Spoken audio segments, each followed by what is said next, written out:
Hey guys, welcome back to my channel. It's me, Kagam. Okay, just did something new with my hair, just brushed it onto an afro. What do you think? I make shopping videos twice a week. They're about luxury shopping and they're also about high street shopping. If you like this kind of thing, make sure you subscribe. Today we're going to talk about Chanel, okay?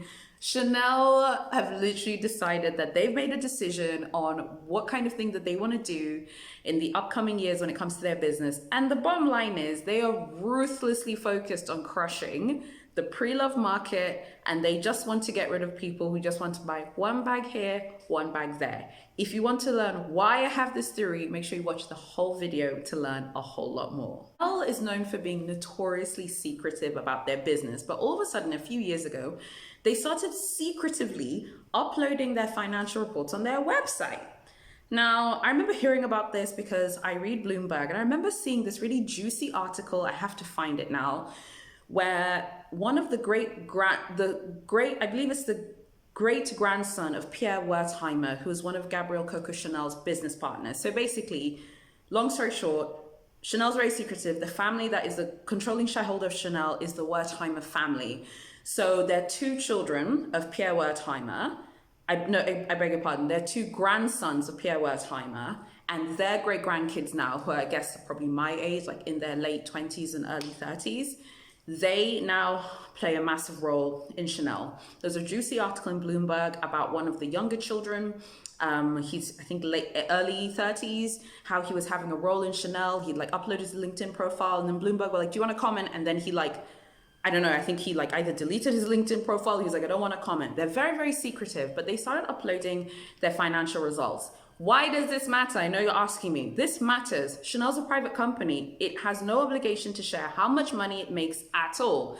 The fact it's even sharing its financial information means that it has a plan and it's up to something sneaky. And I think it's connected to the pre-loved market. And I'm going to tell you why. I spent some time today reading the financial report for the audited results of 2019. So basically, if some of you are involved in business or you're not involved in business, accounting takes part for the year previously. So Chanel basically released the financial results in June 2020 for 2019, if you get what I'm saying. So this year's results, they will talk about them next year in 2021. All kinds of financial stuff. It's like, if you're not into like finance or business, it will bore you to tears. But if you love luxury shopping, you love luxury brands, you need to know this stuff because it's going to affect the price of your flaps and of other things. So basically, I read the whole thing. It's quite thin. Most financial reports are very, very detailed. Chanel's is like razor thin on the information, but there are a few juicy little tidbits and they're going to connect to the whole luxury resale issue. So basically, in the 2019 report that Chanel talked about last month a little bit, but I read it today, they basically said how fragrance and beauty is going super amazing for them. They talked about how they want to invest tons of money into creating a retail network for the fragrance and beauty line, like concessions basically that you see in department stores, but they really want to work on that. And they talked about how Pret-a-Porter, oddly, is like doing really well for them and delivered excellent results. And they were very impressed with the strong results. And quote, they specifically mentioned Virginie Viard by name. They said how she's continuing the legacy of obviously Gabrielle Coco Chanel and the late great Karl Lagerfeld, God rest his soul. So that kind of made me think, okay, Virginie has got the full support of the top dogs at Chanel. So everyone hating on Virginie right now, you guys are gonna have several seats because Chanel clearly don't care. Her vision is clearly doing quite well for them. Now, we're not gonna know the full extent of Virginie's vision until the next annual report, because the 2019 one pretty much counted all, it has to count the Coco Neige work. I believe that was one of Carl's last things that he worked on. And basically the métier d'art, everything from this year will be counted for next year. But they did talk about how Virginie played a big role in those collections, and they were very, very happy with how the Pret-a-Porter from last year performed, which is interesting because we all know that actually businesses tend to make their money from luxury businesses, I beg your pardon, particularly in the fashion world. They tend to make their money from bags, accessories, and jewelry. The fact that ready to wear was even mentioned in the financial report is very, very important. Chanel do not want to deal with clients who are not going to buy Pret-a-Porter. They want clients who are going to buy ready to wear. That's why they talked it up a little bit, because that's where they're going and that's what they want to focus on. I was super, super, super interested in the fact that they even mentioned that. That to me got my the bells in my head like dinging along, like, ooh, what's going on here? They also talked about how they opened a new boutique in Seoul. They talked about how it's their 10th boutique in South Korea. I mean, that's just amazing. That blows my mind. I mean, how many standalone boutiques are there of Chanel in the United Kingdom or in France? Don't know. I mean, I need someone to come with receipts, but 10 boutiques in South Korea is insane and it's amazing. They talked about how they're investing tons of money into making the boutiques like a centerpiece of their strategy. They threw in Chanel.com at the end, like, oh yeah, by the way, there's this thing called Chanel.com, haha. They don't care about e-commerce, guys. This is why Chanel is ruthlessly focused on crushing the luxury resale market. Chanel is making a ton of money. Chanel is increasing revenues. Chanel is increasing profitability. Just to give you an idea of how well Chanel are doing at the moment, even with this coronavirus stuff that's carrying on at the moment, there's this thing in business called capital expenditure. It's also known as CAPEX. But basically, that's the money that a business spends in order to make money. So that can be a wide range of costs. That can be your advertising, your promotions, your marketing, your rent, your raw materials, all that stuff. Freaking Chanel's CAPEX it's like 6% of their revenues. So it was like, I think in this report, they said it was like $771 million or something like that. And Chanel made 12 billion last year. Okay, 2019, 2018 made 11 billion. Chanel have realized that without the what's called the luxury gray industry, but basically the pre-loved industry, Chanel have just basically noted that they don't need the pre-loved market. They're like, oh, so we can make a ton of money without the pre-loved market. We don't need to resell our stuff. The pre-loved market has no actual incentive for Chanel, and I'm going to tell you why in a minute. The pre-loved market has no actual incentive for Chanel, and I've just realized why when I read the financial report. They want to focus on their boutiques. They don't even care about e-commerce, which is a huge opportunity for Chanel if they would just open their eyes. Basically, they've realized that, as many people have said, the quality of Chanel's like bags and accessories has decreased over time. So if they were like to even allow luxury reselling on their website, they know they'd get so many people complaining about the quality of vintage Chanel bags versus today's. And obviously vintage Chanel bags are known for being way better than today. So it actually it does not financially benefit them to allow luxury reselling on their own platform. That is never going to happen. So for anyone who thinks one day they're going to buy pre-love from Chanel, I sincerely doubt that's going to happen. It's just not going to happen. It's not part of their vision. The stores are the focus here.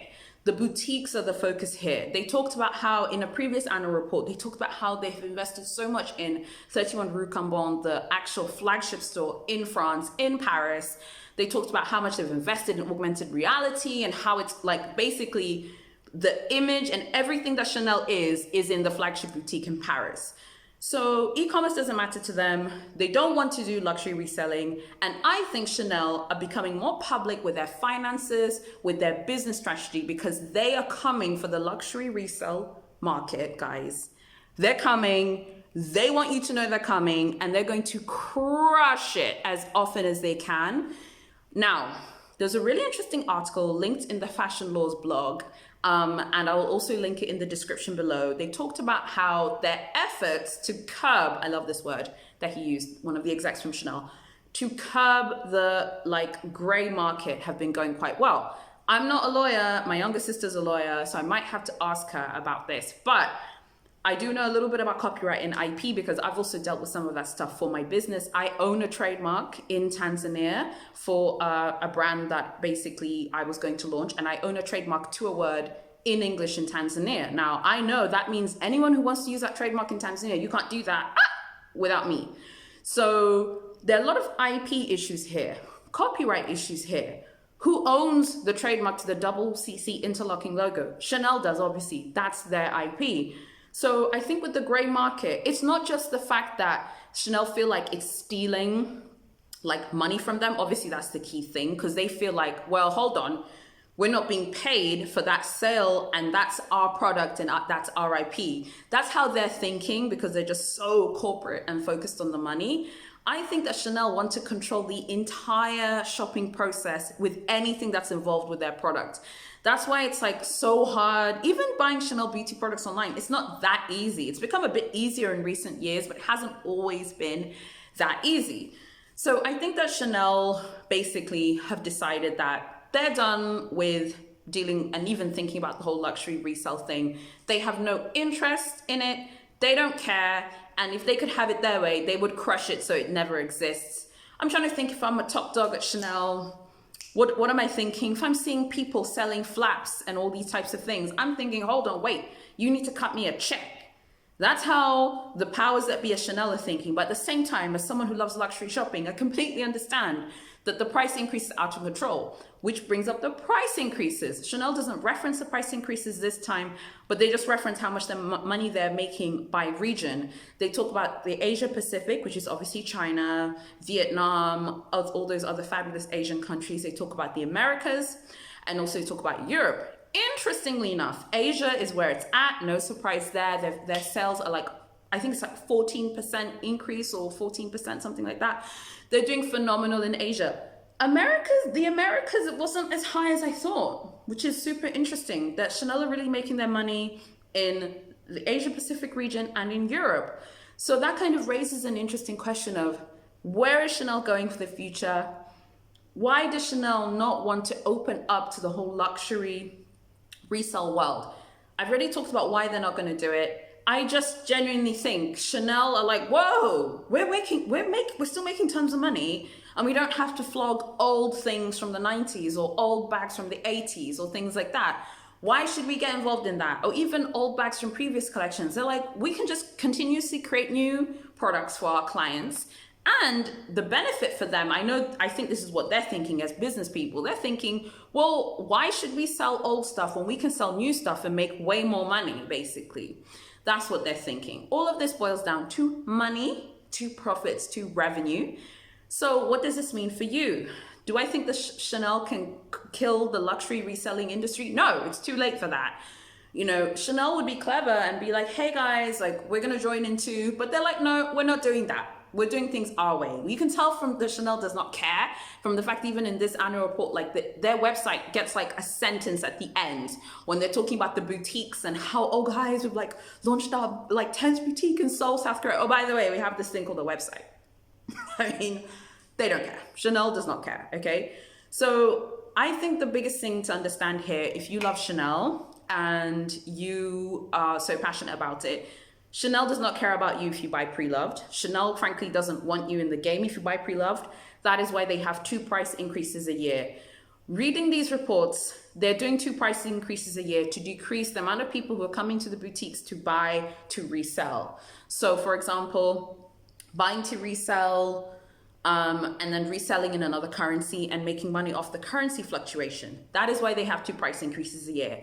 Barring that, they're also doing 2 price increases a year to continuously push people away who are saying, I'm just going to buy one black flat bag, or I'm going to buy one trendy, and that's it every year. They don't want those people. And it's so harsh and it's really, really snobby. But this is obviously what Chanel is doing. Another really interesting tidbit in the financial report from 2019. It talked about their fine jewelry collection, and if you have been subbed to this channel, you know that I love luxury brands. Cartier is actually my favorite luxury brand, #1 of all time. It owns every single one of these brands I talk about. Even though I love Fendi, I really like Chanel, I really like Vuitton, and I really like Versace. Cartier is my favorite brand. Now, Chanel, we're really talking about their fine jewelry collection and how like the watches are going great, the J12 watch is lit, and how the fine jewelry collection's lit. Chanel are looking at other brands like Cartier, VCA, even Bulgari, and saying, I want that. Chanel wants Cartier's clients, it wants Bulgari's clients, and it wants VCA's clients. People who can buy a lot of money on bracelets, you know, watches. Chanel wants those people. Chanel wants to replace the people who are coming to buy maybe a flat bag here, a flat bag there, another little mini coin purse. Chanel has made it clear where it stands. Chanel wants to go for the super top 1% of clients, basically, and that's what they're doing. That's why these price increases are happening twice a year, and that is why they don't want to be part of the resale market. Another reason why I think Chanel doesn't want to be involved in the pre-loved market is they cannot control what happens to the bag after that. So it's like, oh, okay, I bought it pre-loved. Now you're gonna buy it pre-loved and then go flog it to someone else. Chanel wants to know who are their clients, and it doesn't want people who are going to be reselling. That is the bottom line. I'm very curious about how this is going to like affect people's view of Chanel. Clearly, like this year, maybe sales will dip a little bit because of the coronavirus, as for most businesses. But as far as I'm concerned, honestly, and I know this is going to surprise many of you, I think most people who maybe aren't on YouTube or reading blogs, but who do genuinely like Chanel globally, don't care. And I actually would even go further and say a lot of people who are super passionate about these brands are like, you know, I don't care, I don't business, I'm still gonna buy this because I want to buy it. And I think what will end up happening is this: the traffic to stores will decrease, and then the people who'll be going into the stores will be regular shoppers of that specific area. So if you like Chanel Sloane Street, you'll go there. If you like Chanel New Bond Street, you'll go there. If you like Chanel in Amsterdam or in Copenhagen, you'll go there. And I think that's basically what's going to happen. And I think a lot of people will stop buying Chanel New, but they're just going to be replaced by other people who can afford to buy Chanel New and buy a few products every year from different collections. And I think that's exactly what Chanel wants. Chanel's like, you know what, guys, you can just go do one, basically, because we don't want you. We want the, you know, people who are lit on, not lit on social media, but lit in their bank accounts, and who can spend like 100 grand a year at Chanel, who can spend 50K a year at Chanel. I don't know what are the levels that gets you attention at Chanel. If you know anyone who's in Chanel or you've got some insight, let me know. But anyone who's dropping 50, 100 grand a year at Chanel is obviously gonna get attention. And I think those are the people that Chanel wants. Reading the financial reports tells you everything. Chanel is still a private company, so they don't actually share that much information in that much detail, but they do give you a little bit of a summary. Now, the fact that Chanel's getting open about their finances means that they could maybe decide to go public on the stock exchange. I don't think so, because then that will mean that they have to disclose a lot about the Wertheimers' ownership of Chanel, and the family members who actually own like shares in Chanel of the Wertheimer family will have to be public, and they're so private and secretive. So I don't think that will happen. I think Chanel is just like, look, we're tired of you people reselling our products. We're going to be a little bit more open. We're going to show you how lit our new collections are. We're going to show you how lit things are buying new. Chanel doesn't care. Chanel wants to crush the pre-loved market. And if you continue to buy pre-loved, Chanel's like, that's cool. We don't want you in the boutique anyway.